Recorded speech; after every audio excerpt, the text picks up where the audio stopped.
Sejahtera di dalam Tuhan kita Yesus Kristus, ya. Kita bersyukur karena kita masih terus diberi kesempatan untuk berkumpul seperti ini, diisi kembali oleh firman Tuhan, ya, diperlengkapi terus dengan kebenaran dari hati Tuhan sendiri, dan biarlah kita boleh semakin bertumbuh lewat pertemuan-pertemuan seperti ini. Mari kita akan langsung saja melihat firman Tuhan. Kita akan belajar bersama di dalam Injil Lukas, pasal yang ke-24. Lukas 24, sebuah peristiwa yang pernah dialami oleh murid-murid Tuhan Yesus, yang menjadi pelajaran bagi kita, murid-muridnya di akhir zaman. Kisah ini ditulis untuk kita renungkan bersama-sama. Lukas 24, mulai ayat 13. Lukas 24 mulai ayat 13. Kita baca dulu sampai ayat 17, ya. 13 sampai 17 dari Lukas 24. Oke? Tolong kita simak dengan baik supaya kita bisa mengikuti jalan ceritanya. Dikatakan demikian, Lukas 24 ayat 13 sampai 17. Pada hari itu juga, dua orang dari murid-murid Yesus pergi ke sebuah kampung bernama Emmaus yang terletak kira-kira 7 mil jauhnya dari Yerusalem. Jadi mereka meninggalkan Yerusalem ke sebuah kampung yang bernama Emmaus. Dan mereka bercakap-cakap tentang segala sesuatu yang telah terjadi. Ketika mereka sedang bercakap-cakap dan bertukar pikiran, datanglah Yesus sendiri mendekati mereka, lalu berjalan bersama-sama dengan mereka. Nah, sayangnya ayat 16, tetapi ada sesuatu yang menghalangi mata mereka, sehingga mereka tidak dapat mengenal Dia. Artinya mereka nggak sadar ternyata Yesus itu ada dalam perjalanan itu bersama mereka. Mereka nggak nikmati keberadaan Tuhan Yesus di perjalanan itu. Sayang sekali, ayat 17 dikatakan, Yesus berkata kepadanya, apakah yang kamu percakapkan sementara kamu berjalan? Maka berhentilah mereka dengan muka muram. Nah, Bapak Ibu Saudara, dua murid Tuhan Yesus yang memutuskan untuk meninggalkan Yerusalem, menuju ke sebuah kampung yang bernama Emmaus, 7 mil kira-kira jauhnya dari Yerusalem. Ya, mereka meninggalkan kota Yerusalem. Yerusalem adalah kota damai sejahtera. Salem artinya shalom, ya, damai sejahtera. Nah, dua murid ini meninggalkan Yerusalem karena kecewa.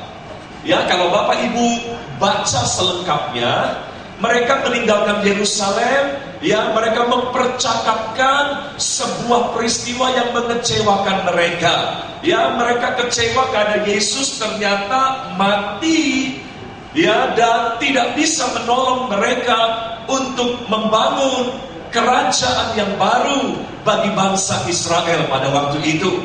Ya, mereka awalnya sangat berharap kepada Tuhan Yesus. Mereka ikut Yesus karena dipikir Yesuslah satu-satunya yang bisa mewujudkan impian mereka, lepas dari perbudakan orang Roma dan bisa merdeka sebagai sebuah negara atau kerajaan tersendiri. Nah, ternyata Yesus disalibkan oleh orang-orang Roma dan Yesus mati. Nah, itulah yang menyebabkan mereka kecewa. Lalu mereka memutuskan meninggalkan Yerusalem. Saudaraku, adakah di antara kita juga yang sedang menjalani sebuah perjalanan yang sama?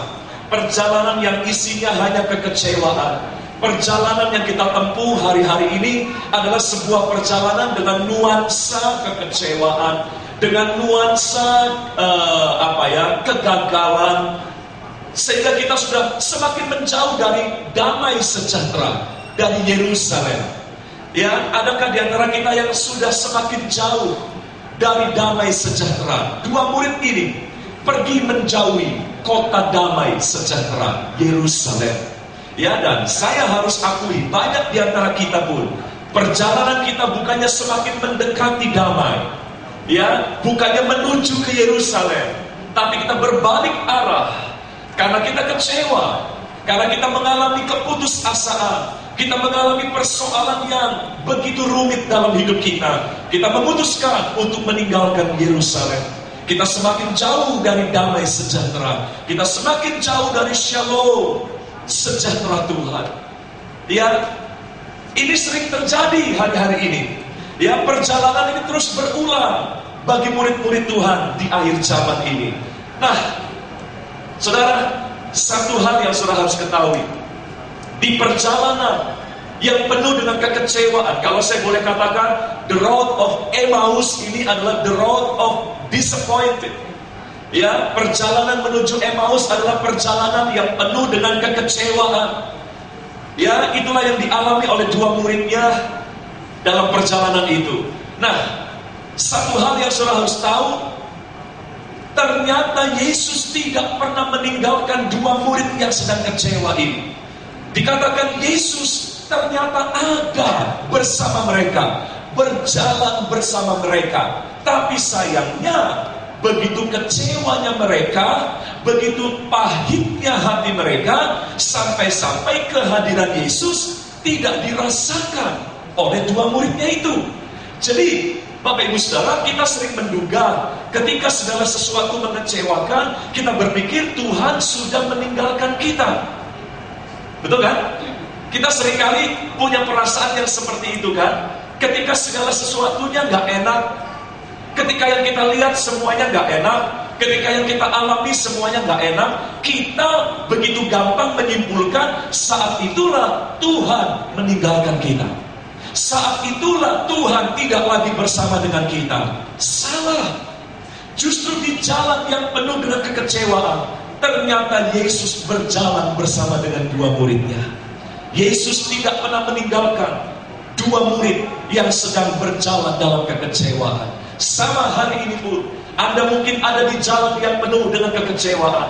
Langkah demi langkah hanya bernuansa kekecewaan. Hari demi hari hanya nuansanya semakin jauh dari damai sejahtera. Ya, jangan pernah menyimpulkan bahwa dalam situasi seperti itu Yesus meninggalkan kita.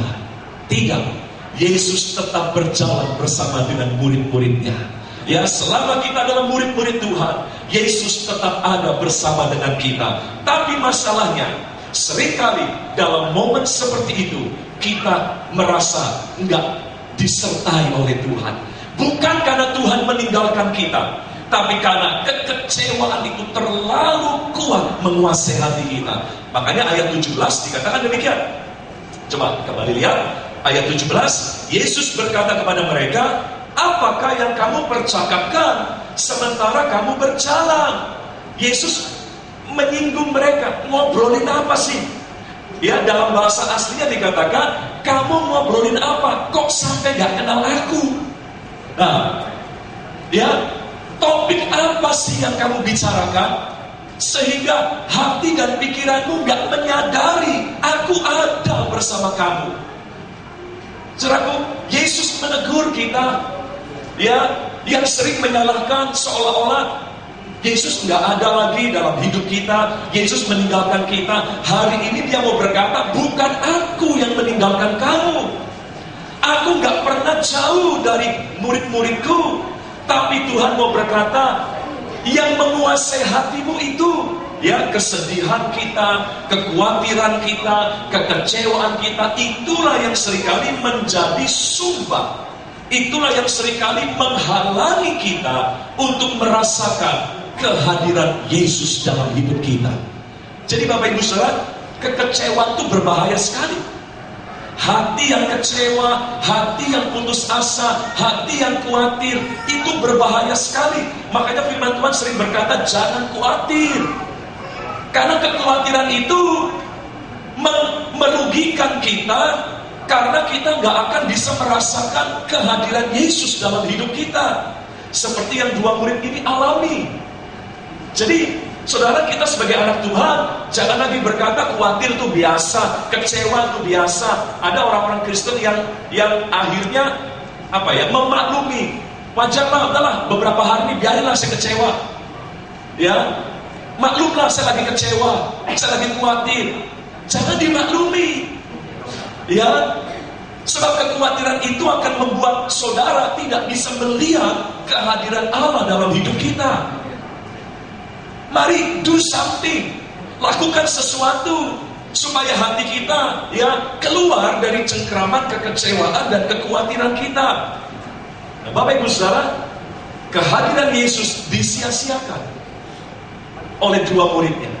Padahal harusnya bersama Yesus segala sesuatu bisa terjadi secara luar biasa bagi mereka, tapi mereka tidak mengalami berkat dari kehadiran Tuhan.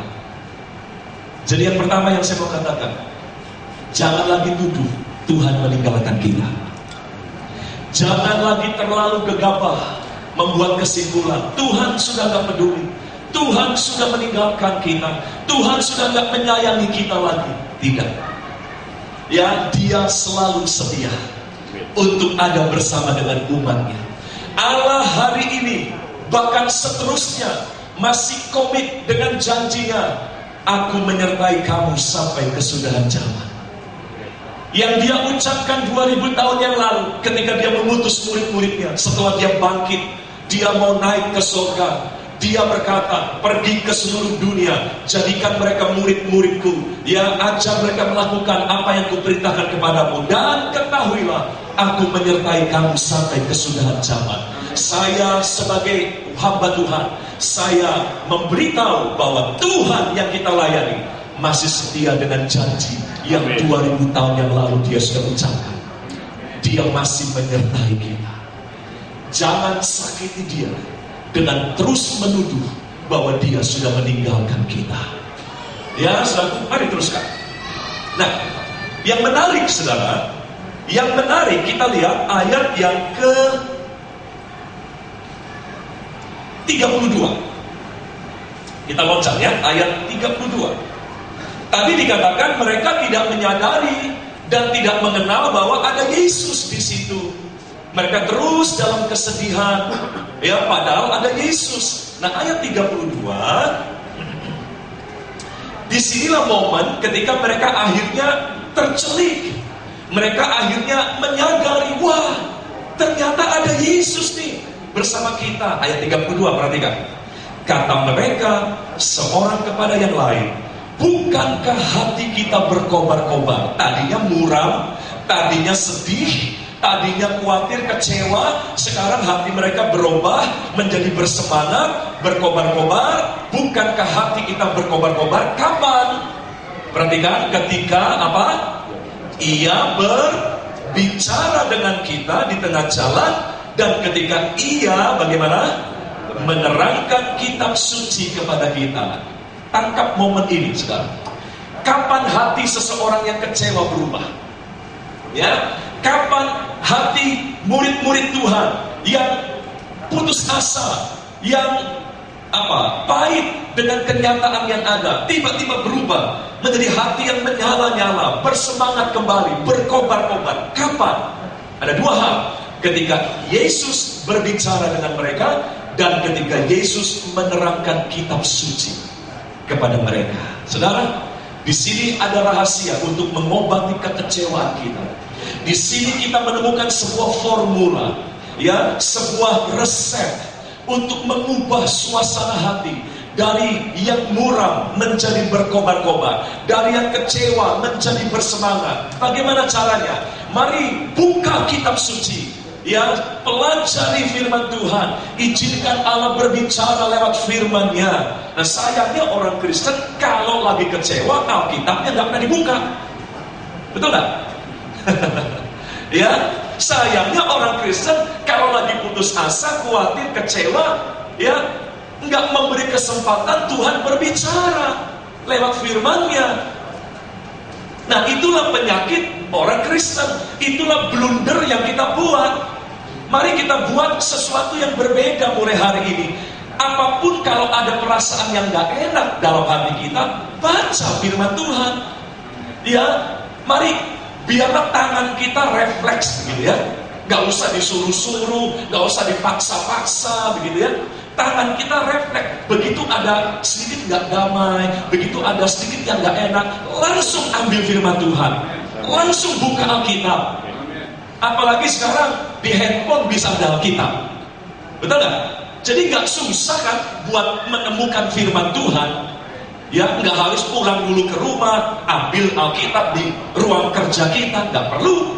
Dimanapun, di mobil ketika kita ada serangan, ya, yang membuat hati kita nggak damai, ada kekhawatiran, langsung buka Alkitab.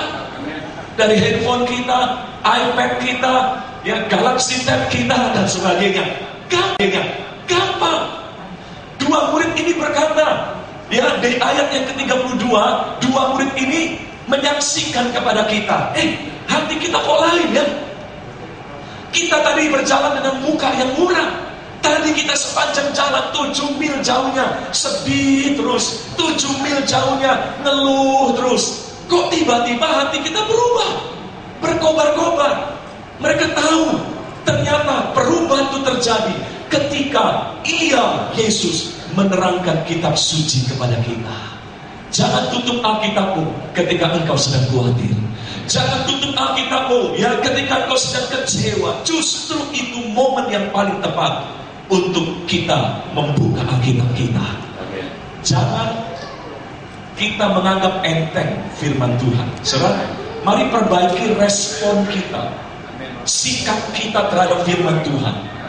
Ya, kita harus menghargai ya tulisan-tulisan yang ada dalam Alkitab kita adalah tulisan-tulisan kehidupan, bukan sekedar sejarah, bukan sekedar hikmah, bukan sekedar tuntunan sehari-hari, tetapi ya semua tulisan yang ada di Alkitab itu adalah tulisan kehidupan yang bisa meletakkan fondasi-fondasi kehidupan yang kuat dan baik dalam hidup kita. Mari kita ke Ibrani sebentar ya. Nanti kita kembali lagi ke Lukas 24. Kita ke Ibrani sebentar. Pasal yang ke-11. Ibrani pasal yang ke-11. Perhatikan ayat yang ketiga. Lewat ayat ini saya mengajak saudara lebih menghormati, menghargai firman Tuhan. Ya, jangan menganggap enteng tulisan yang ada di Alkitab kita masing-masing. Mari kita baca bersama-sama ya, Ibrani 11 ayat yang ketiga. 1, 2, 3. Karena iman kita mengerti bahwa alam semesta telah dijadikan oleh apa? Firman Allah. Sehingga apa yang kita lihat telah terjadi dari apa yang tidak dapat kita lihat. Jadi kalau saya boleh simpulkan ayat ini, bahan dasar dari semua ciptaan alam semesta ini adalah firman Tuhan. Bahan dasar dari semua yang ada di alam semesta ini adalah firman Tuhan. Makanya jangan anggap enteng firman Tuhan. Jangan anggap rendah firman Tuhan. Jangan anggap biasa yang tulisan-tulisan yang ada dalam Alkitab yang adalah firman Tuhan. Firman Tuhanlah yang bisa membuat alam semesta ini ada. Jadi apapun yang ada di alam semesta, bahan dasarnya adalah firman Tuhan. Termasuk kehidupan dari bahan dasar firman Tuhan. Kebahagiaan, kesuksesan, keberhasilan, kerukunan, ya, sukacita, damai sejahtera, semua yang ada di alam semesta ini, bahan dasarnya adalah firman Tuhan. Jadi kalau saudara punya firman dalam hidup saudara, saudara punya bahan dasar untuk menikmati semua yang ada di alam semesta ini. Ya, makanya terlatihlah. Ya, sedikit-sedikit responnya apa? Buka Alkitab. Dikit-dikit responnya apa? Buka firman Tuhan. Ya, terlatihlah untuk hal yang seperti itu. Karena dua murid Tuhan tadi berkata, hati kita berkobar-kobar setelah ia menerangkan kitab suci kepada kita. Bapak Ibu saudara, ya sekian tahun kita jadi orang Kristen. Apakah saudara ya sudah memiliki penghargaan yang seperti itu terhadap firman Tuhan. Kalau kita lihat di China, waduh, orang rela mati demi Alkitab, luar biasa. Di Indonesia Alkitab dibuang-buang. Ya, Alkitab diterlantarkan. Ya, kalau Bapak Ibu pelayanan ke China, waduh, mereka rela nggak makan demi Alkitab. Mereka rela pergi jauh berkilo-kilometer hanya untuk mendapatkan lembaran-lembaran Alkitab. Luar biasa. Ya, dan itu menjadi tamparan untuk kita. Ya, menjadi cermin untuk kita membandingkan. Kita, waduh, terlalu nyaman selama ini. Ya, jadi artinya apapun kondisi hati kita, kita sanggup mengubahnya asal kita mau membuka firman Tuhan. Amen. Ya, jadi jangan berkata, ya kalau ya begini keadaannya mau apa lagi? Kita anak Tuhan tidak ditakdirkan untuk kalah dengan situasi. Jangan baik-baik. Kita sebagai anak Tuhan tidak ditakdirkan untuk kalah dengan suasana hati yang berubah-ubah, untuk kalah dengan kondisi, nuansa-nuansa yang berlaku di dunia ini. Tidak, kita ditakdirkan untuk bisa mengendalikan semuanya, bukan kita dikendalikan oleh semuanya. Karena kita punya Alkitab, kita punya firman Tuhan. Makanya jangan biarkan ya suasana-suasana hati yang gak enak terus menguasai kita. Rugi nanti. Kita nggak nikmati hadirat Tuhan. Kita nggak nikmati berkat dari kehadiran Tuhan. Ya, jadi do something. Dan apa yang kita bisa lakukan? Buka Alkitab sesegera mungkin. Begitu ada sedih, ada khawatir, ada kecewa, ada mangkel, jangan dibiarin. Langsung buka firman Tuhan. Ya, firman Tuhan bisa mengubah suasana hati seseorang. Yuk kembali ke Lukas 24. Kembali lagi kita lihat kisah dari dua murid yang meninggalkan Yerusalem tadi. Nah, saya ajak saudara melihat di ayat yang ke-28. Saya mau tunjukkan sesuatu yang menjadi kebiasaan Tuhan Yesus. Nah, saudara, kita kalau iring Tuhan, kita harus pelajari kebiasaan Tuhan Yesus. Sama kalau kita bekerja di sebuah perusahaan, kita harus pelajari kebiasaan bos kita apa. Betul nggak? Ya, supaya kita bisa menyesuaikan diri dengan kebiasaan bos kita, kebiasaan pimpinan-pimpinan kita. Ya, nah kita iring Yesus, maka kita pun harus pelajari dong kebiasaan Yesus itu apa, supaya kita bisa menyesuaikan diri, ya. Nah, salah satunya saya mau tunjukkan di sini ayat 28. Yuk kita lihat Lukas 24 ayat 28. Mereka mendekati kampung yang mereka tuju. Perhatikan. Lalu ia, yaitu Yesus, berbuat bagaimana? Seolah-olah hendak meneruskan perjalanannya. Bahasa yang lain dikatakan seolah-olah Yesus hendak meninggalkan mereka. Tapi ada kata seolah-olah, berarti pura-pura. Pura-pura Yesus mau meninggalkan mereka. Nah, seolah-olah Yesus mau pergi jauh dari mereka. Seolah-olah Yesus tidak lagi mau bersama dengan mereka. Mereka mau ke Emmaus, Yesus seolah-olah mau ke tempat yang lain. Saudara, ini kebiasaan Tuhan Yesus. Ya, kita sering menemukan momen yang sama. Seolah-olah Tuhan tidak menjawab doa kita. Seolah-olah Tuhan kok nggak memperdulikan kita. Seolah-olah kita mau ke A, Tuhan mau ke B. Seolah-olah. Nah, ya, seolah-olah kita minta C, kok Tuhan maunya D, gitu ya. Seolah-olah. Nah, coba kita lihat lagi kisah yang lain yang menunjukkan karakter dan kebiasaan Yesus yang seperti ini. Yuk, Markus pasal yang ke-6. Markus pasal yang ke-6 ayat 48.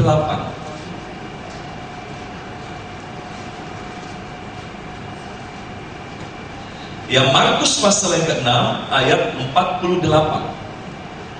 Saya bacakan demikian. Ketika ia melihat betapa payahnya mereka mendayung karena angin sakal, Maka kira-kira jam 3 malam ia datang kepada mereka berjalan di atas air dan, nah bahasa aslinya dikatakan seolah-olah ia hendak melewati mereka.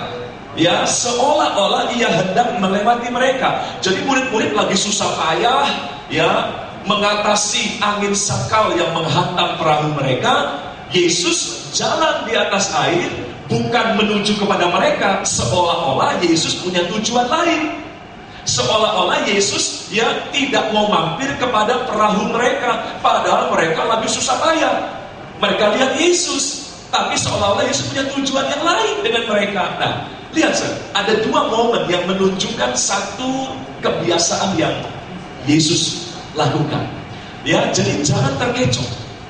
Ya, ketika kita melihat Tuhan kok nggak jawab doa saya, itu bukan berarti Tuhan benar-benar tidak menjawab. Tidak, Dia hanya seolah-olah menjauh dari kita, seolah-olah ya punya hal yang berbeda dengan yang kita inginkan, seolah-olah. Jangan putus asa ketika kita melihat Tuhan seolah-olah kok tujuannya beda, tidak seperti yang kita harapkan, tidak seperti yang kita inginkan. Kok ya kita minta A, kok seolah-olah Tuhan maunya B dan sebagainya.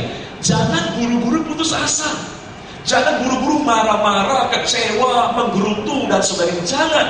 Tuhan tuh suka mancing seperti itu, seolah-olah. Yuk kembali ke Lukas 24. Apa yang harus kita lakukan menghadapi kebiasaan Tuhan yang seperti itu?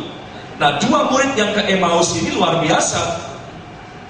Ya, dua murid yang di jalan Emmaus ini luar biasa. Melihat Yesus seolah-olah punya tujuan yang lain. Tadi ayat 28, mari kita lihat kembali. Ya, ayat 28, mereka mendekati kampung yang mereka tuju. Sudah ketemu? Lukas 24 ayat 28. Ya, Lukas 24 ayat 28. Mereka mendekati kampung yang mereka tuju, lalu ia berbuat seolah-olah hendak meneruskan perjalanannya. Ayat 29. Nah, ini yang kita perlu teladani. Tetapi mereka, dua murid Tuhan ini sangat mendesaknya, katanya, tinggallah bersama-sama dengan kami, sebab hari telah menjelang malam dan matahari hampir terbenam. Lalu masuklah ia, tuh seolah-olah tadinya punya tujuan berbeda, tapi didesak mau juga tuh. Lalu masuklah ia untuk tinggal bersama-sama dengan mereka. Nah, ya ketahuan kan Yesus ya. Saya buka-bukaan ya kan. Jadi kalau Yesus seolah-olah punya tujuan yang lain, jangan nyerah. Ya, jangan kecewa, jangan kok Tuhan begitu. Kita mau ke sini kok Tuhan ke sono begitu. Kalau saudara hari-hari lagi lihat kok seolah Tuhan jauh ya, seolah Tuhan gak menyertai kita, seolah Tuhan punya tujuan yang berbeda. Jangan nyerah, desak Dia. Ya, seperti dua muridnya, desak Tuhan, tinggallah bersama kami. Tuhan ya, sertai kami. Begitu Tuhan didesak, mau juga kok akhirnya. Betul gak? Ya, dikatakan ya, lalu masuklah ia untuk tinggal bersama-sama dengan mereka. Jadi Bapak Ibu Saudara, Tuhan seringkali menguji kita. Ya, kata seolah-olah artinya Tuhan mau tahu kita ini benar-benar membutuhkan Dia apa enggak. Ya, tapi sayangnya orang Kristen ya begitu. Nah, disertai ya syukur, gak ada apa-apa deh. Ya, lalu kita mulai cari solusi lain. Kita mulai merelakan Tuhan pergi begitu saja tanpa mendesak Dia. Nah, dibutuhkan umat yang gigih untuk meminta Tuhan terus menyertai kita.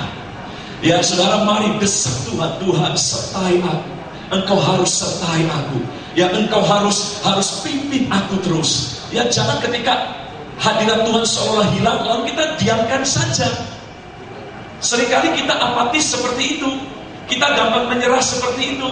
Ketika sukacita mulai hilang, damai sejahtera mulai berkurang, kita diam saja, tidak do something. Ya, kita pasrah saja. Malah kita berkata, ya wajarlah lagi krisis begini khawatir. Ya, wajarlah dia begitu ya, jadi saya kecewa. Ya, kita mewajarkan. Jangan. Murid-murid Tuhan, dua murid Tuhan ini, ketika dia lihat Yesus dia punya tujuan lain, tuh, kok begini? Mereka nggak berkata, ya udahlah, biarinlah, mungkin Tuhan maunya ke sana. Tidak, mereka berdua sepakat, Tuhan, jangan ke tempat yang lain. Ya, bermalamlah bersama kami. Ya, bersama-sama dengan kami, karena gelap sudah datang pada hari ini. Bapak Ibu Saudara, kalau kau melihat Tuhanmu seolah-olah menjauh, jangan menyerah, jangan pasif, desak dia seperti Daud. Waktu dia bersalah di hadapan Tuhan, dia tahu resikonya, Tuhan akan pergi dari hidupnya. Ya, waktu dia berzina, dan Nabi Nathan sudah berkata, engkau sudah berbuat jahat di mata Tuhan. Dia tahu resikonya, Tuhan akan meninggalkan dia. Tapi akan dia lakukan, dia mendesak, jangan ambil rohmu daripadaku Tuhan, jangan ambil rohmu daripadaku. Dia ngotot sama Tuhan, dia terus minta penyertaan Tuhan dalam hidupnya. Adakah kegigihan yang sama dalam hidup kita? Gigih untuk terus minta hadirat Tuhan dalam hidup kita, gigih untuk terus minta damai sejahtera, yang pengurapan Tuhan terus dalam hidup kita. Gigihlah untuk memperjuangkan semua. Kalau kau gigih, engkau akan mendapatkan apa yang kau perjuangkan itu. Ya, kalau kau mati-matian membelanya, tuh, izinkan Tuhan tahu bahwa kita sangat membutuhkan Dia. Ya, kenapa Tuhan sering pakai rumus atau trik seperti ini? Seolah-olah. Kenapa? Karena Tuhan ingin tahu seberapa butuh kita akan Dia. Amin. Saya pernah datang ke sebuah pelayanan di Jawa Tengah, ya, kota kecil. Saya belum pernah ke sana. Saya travel, ditaruh di alamat yang memang katanya itu rumah dari gembalanya, ya. Dan ternyata rumahnya gembalanya ini pembisnis atau bisnismen, ya, hasil bumi. Jadi rumahnya itu depannya tuh gudang beras, tepung dan sebagainya. Baru di belakangnya itu rumah mereka. Ya, jadi jauh ke belakang. Saya ke bel, kok nggak ada reaksi, nggak ada suara orang yang bergerak ke pintu. Ya, tapi saya tahu ini alamatnya benar. Ya, saya terus pencet. Mungkin ada 7 kali pencet saya. Ya, sampai 7 kali pencet. Ya, udah mulai gerimis, udah sore itu. Ya, sampai yang ke-7 baru saya dengar ada suara orang lari dari belakang ke depan. Lalu dia buka, oh Pak Daniel, ya. Saya bilang iya, kok lama banget saya. Saya di depan udah gerimis gitu ya, bawa koper lagi. Ya, lama banget kok dibuka. Oh gini Pak. Kan kita di belakang nih, biasanya ada anak kecil suka main-main pencet bel, ya, anak kecil naik gitu. Lalu mereka pikir wah tamu, mereka udah lari dari belakang, ternyata dibuka nggak ada siapa-siapa, ya, anaknya udah lari. Nah, jadi karena kita nggak mau dikerjain seperti itu, kalau ada pencet bel kita tunggu dulu, ya, sampai berkali-kali pencet bel. Nah, kalau udah berkali-kali pencet bel berarti bener-bener tuh tamu gitu katanya. Ya, jadi mereka mempermainkan begitu, seolah-olah tidak mendengar, seolah-olah kita diabaikan, seolah-olah. Padahal tidak diabaikan, mereka justru lagi menunggu. Mereka lagi mau tahu ini yang mencet ini benar-benar tamu atau bukan. Yang mencet ini benar-benar mau ketemu kita atau bukan. Atau cuma anak-anak main iseng, pencet-pencet bel. Ya, nah, Tuhan pun seperti itu kan. Kita doa seolah-olah kok nggak ada reaksi Tuhan. Ya, kita melayani seolah-olah kok nggak ada akibat dari pelayanan. Udah sungguh-sungguh, katanya akibatnya kita akan diberkati, kok nggak ada akibat dari kesungguhan pelayanan kita. Seolah-olah pelayanan sia-sia, seolah-olah doa sia-sia, seolah-olah ketaatan sia-sia. Ingat, semua hanya seolah-olah. Ya, jangan terkecoh. Iblis bilang tuh kan, ya, sia-sia kamu, tuh kan bohong kan, ketipu kan kamu. Padahal ya Tuhan tuh selalu hanya bermain seolah-olah. Ya, ini triknya Tuhan. Supaya apa? Supaya Tuhan tuh mau tahu kita ini sungguh-sungguh membutuhkan Dia apa enggak gitu. Ya, kalau kita gigih, itu sebuah pesan kepada Tuhan bahwa oh bener nih, anakku benar membutuhkan saya. Makanya dia terus berdoa, sekalipun seolah-olah doanya sia-sia. Ya, oh benar, hamba-hambaku membutuhkan aku, makanya terus melayani dengan setia, sekalipun seolah-olah pelayanannya tidak dihargai dan tidak berakibat apa-apa. Saudara, mari beri sinyal kepada Tuhan bahwa kita sungguh membutuhkan Dia. Ya, sungguh membutuhkan Dia dengan menunjukkan kegigihan kita.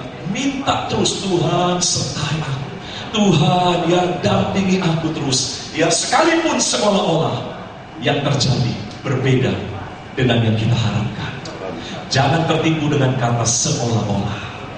Ya, jadi ketahuan ya, kebiasaan Tuhan, jangan lagi terkecoh dengan hal itu. Nah, yang lain saya mau bagikan dari kisah ini. Mari kita lihat di ayat yang ke-30 sekarang. Masih di Lukas 24 ayat yang ke-30. Ada banyak hal yang menarik dari kisah dua murid yang berjalan ke Emmaus ini. Ya, ayat 30 tolong diperhatikan demikian. Waktu ia duduk, Yesus duduk makan dengan mereka. Perhatikan, ia mengambil roti, mengucap berkat atau memberkati, lalu memecahkannya dan memberikannya atau membagikannya kepada mereka. Nah, lihat Bapak Ibu Saudara, ada satu kebiasaan Tuhan yang lain di sini ya. Tadi kebiasaan Tuhan seolah-olah ternyata Dia hanya menguji kegigihan kita. Nah, kebiasaan Tuhan yang lain adalah di sini. Ia mengambil, ia memberkati, lalu ia memecah-mecah, dan kemudian ia membagikannya. Saya ulangi, ia mengambil, ia memberkati, ia memecah-mecah, dan ia membagikannya. Ini kebiasaan Tuhan. Saya mau tunjukkan, setiap kali Dia mau duduk makan bersama murid-muridnya, selalu prosedurnya seperti itu. Mengambil, yuk kita ingat yang pertama apa? Mengambil, kemudian memberkati, kemudian memecah-mecah, kemudian membagikan. Lihat, dalam Injil Matius pasal yang ke-14, kebiasaan ini terus diulang-ulang oleh Tuhan Yesus. Ya, Matius pasal yang ke-14 ayat yang ke-19. Matius 14 ayat 19. Perhatikan baik-baik, saya bacakan ya. Lalu disuruhnya orang banyak itu duduk di rumput, dan setelah diambilnya, nah ini tadi kan, diambil 5 roti dan 2 ikan itu, Yesus menengadah ke langit dan apa? Mengucap berkat atau memberkati, ya diambil, memberkati, lalu memecah-mecah roti dan memberikannya atau membagikannya kepada murid-muridnya. Ya, lalu murid-muridnya membagi-bagikannya kepada orang banyak. Terbukti lagi kebiasaan Tuhan sama ternyata. Ya, Dia mengambil, Ia memberkati, Ia memecah-mecah, dan Ia membagikannya. Satu lagi di pasal di sebelahnya, Matius 15. Matius 15 ayat 36. Matius 15 ayat 36. Nah, hal yang sama Yesus lakukan. Saya bacakan Matius 15 ayat 36. Sesudah itu ia apa?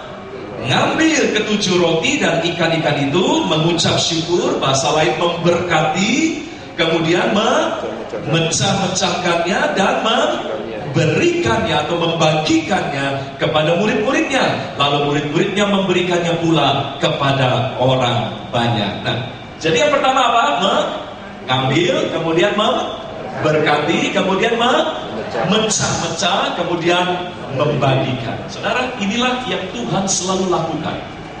Ya, Musa, dia diambil oleh Tuhan dari sungai Nil, masih ingat? Ya, Musa diambil Tuhan dari sungai Nil. Setelah diambil dari sungai Nil, diberkati oleh Tuhan. Dia jadi putra mahkota di Mesir. Lalu, ya, harusnya dia jadi budak, tapi dia diberkati di istana Firaun. Setelah diambil dari sungai Nil, Musa diberkati. Setelah diberkati, ingat, berkat bukan akhir dari segalanya. Setelah diberkati, dipecah-pecah. Waduh, Musa dipecah-pecah di padang gurun 40 tahun lamanya. Dari orang yang punya segala-galanya, jadi orang yang gak punya apa-apa. Dari orang yang dihormati, jadi orang yang dicari, dikejar, dan berusaha ditangkap oleh orang Mesir. Itu seperti hidup Musa dipecah-pecah.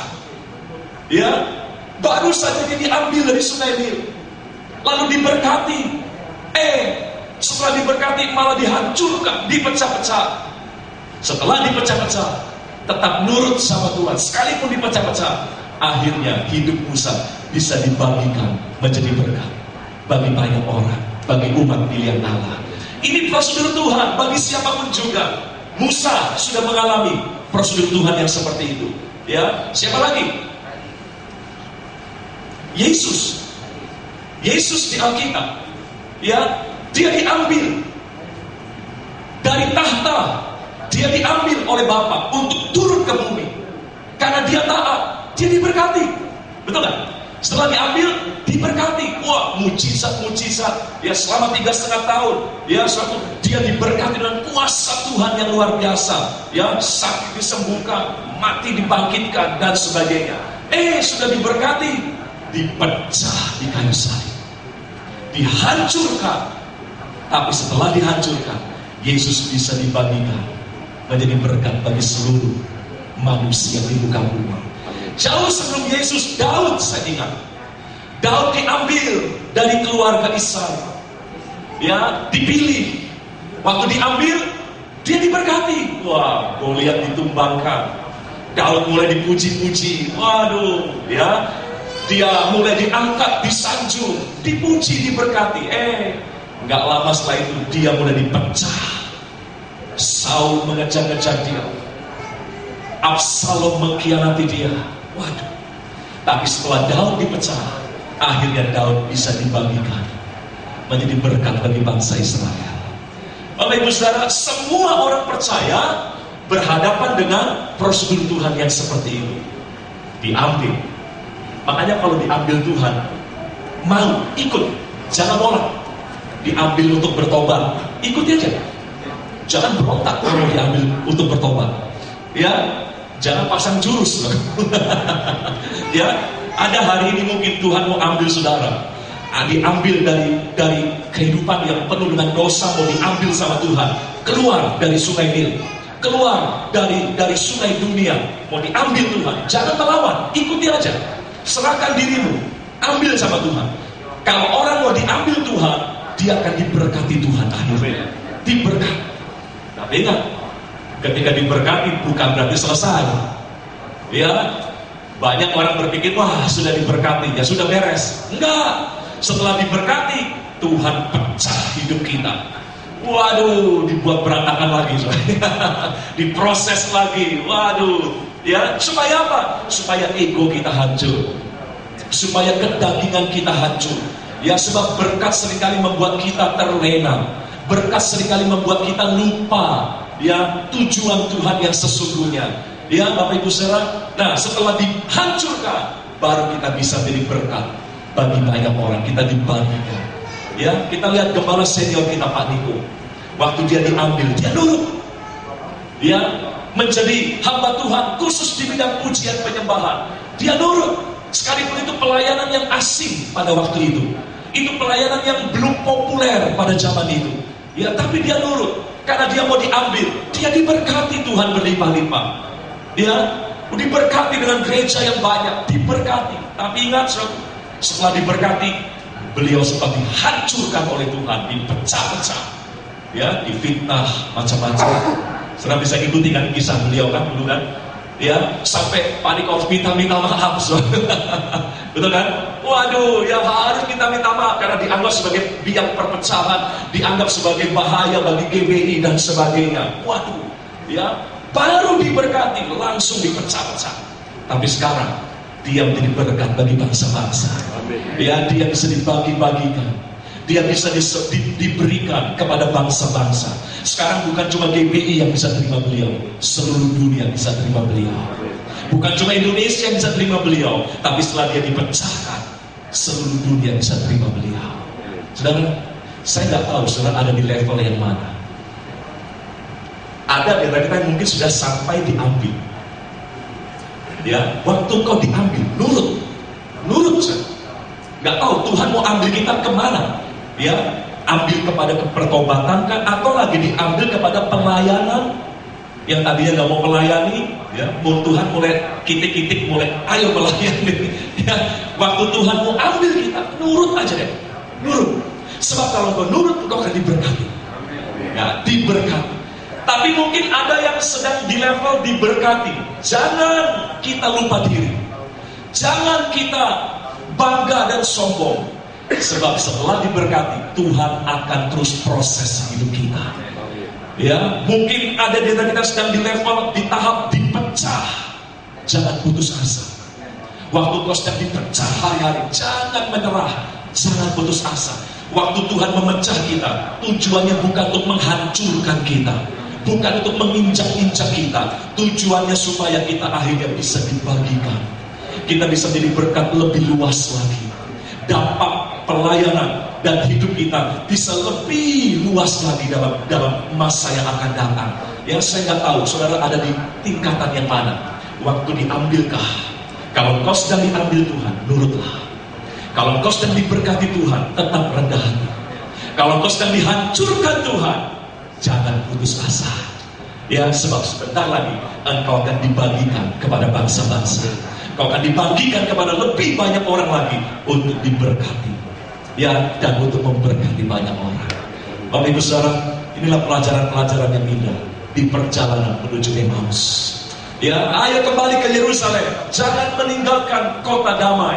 Ya, kembali ke Yerusalem, tinggalkan duka citamu, tinggalkan kemuramanmu, kekecewaanmu, balik bersama dengan Tuhan Yesus. Ya, aku izinkan Yesus terus mengerjakan rencananya dalam hidup kita. Ya, apapun rencananya, enak ataupun tidak enak, tetap tujuannya selalu adalah membawa kebaikan bagi kita yang mengasihi Dia. Mari kita bangkit berdiri bersama-sama. Haleluya.